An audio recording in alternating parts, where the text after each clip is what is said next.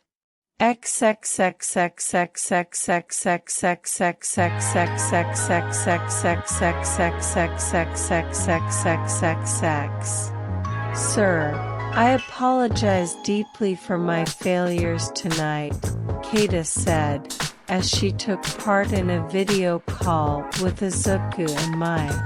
No. The failure is mine, Izuku said, sounding very calm. Dangerously so. I had grown too relaxed after all for one's death. I knew that transporting things via portals would have been better, but I feared causing a ruckus with the government and the transport businesses. No more. High security. Transports will be done via portals. Now, what are our losses? One dark fractal was stolen, and several fractal weapons and other advanced Midoriya Foundation weapons and equipment. Gone, Mai explained grimly. Fortunately, without any pure chaos energy, they shouldn't be able to figure out how to recreate or further exploit them beyond their original designs. Basically, they got a bunch of powerful, but very limited resources. We managed to recover most of what was stolen after tracking it down to a warehouse, but a good chunk was taken, and we didn't manage to capture any more of the foot, Kata reported. As for the dark fractal, unfortunately, we were unable to retrieve it. The intruder teleported from an abandoned building and then teleported into another one after escaping. By the time we got our operatives there, he was long gone. What I want to know is how the hell he managed to create a portal, despite our anti-warp tech. And how did he manage to so easily cut through the heavy armor? Izuku asked. From our analysis, it seems like our intruder's quirk allows him to cut through anything with those claws, Mai explained. Including space. The anti-warp tech only reinforces space and reality, but reinforcements can be broken through with enough power. And since he can cut through anything, he just cut through the reinforcement as well. At least that's our best guess. So a quirk that can cut through anything, including non-tangible things. Izuku mused. How troublesome. Tell our men to increase their alertness to illegal warping.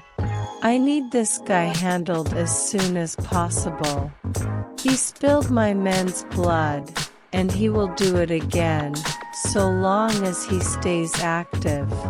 Understood, sir, Keita said.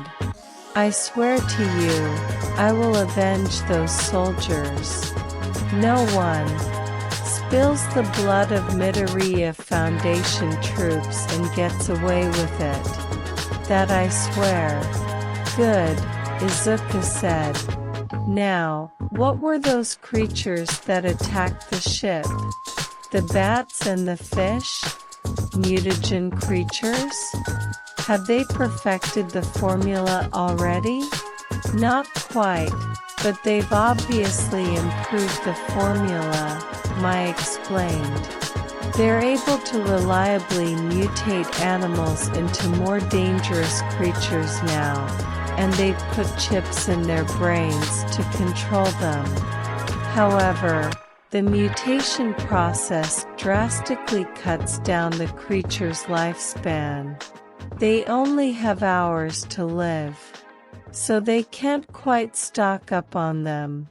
Still, they can likely create hundreds of monsters at once, and unleash them during an attack. It's a very dangerous development. I really have been getting too lax. Izuku sighed. I'm going to make some calls, get some licenses, maybe change a few laws. Keita, prepare to get some very powerful new troops.